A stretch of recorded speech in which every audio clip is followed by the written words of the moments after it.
হযরত ইউনুস আলাইহি ওয়াসাল্লাম যখন তার অবাধ্য জাতির উপর আল্লাহর আদেশের আগেই নিরাশ হয়ে শহর ত্যাগ করেন, তখন তিনি একটি জাহাজে চড়ে বসেন।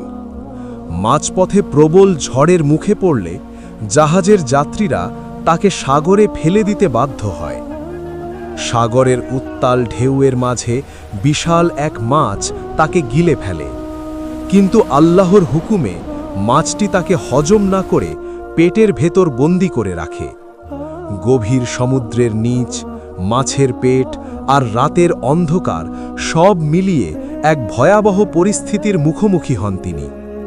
সেই চরম বিপদে তিনি নিরাশ না হয়ে অত্যন্ত বিনয় ও একাগ্রতার সাথে মহান আল্লাহর কাছে পড়তে থাকেন, লা ইলাহা ইল্লা আনতা সুবহানাকা ইন্নী কুনতু মিনাজ জালিমিন।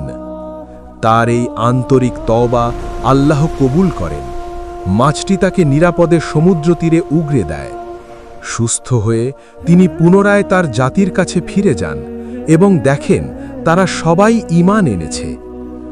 বিপদ যতই অন্ধকার আর গভীর হোক না কেন, আল্লাহর কাছে আন্তরিকভাবে ফিরে এলে তিনি যে কোনো পরিস্থিতি থেকে উদ্ধারের পথ তৈরি করে দেন।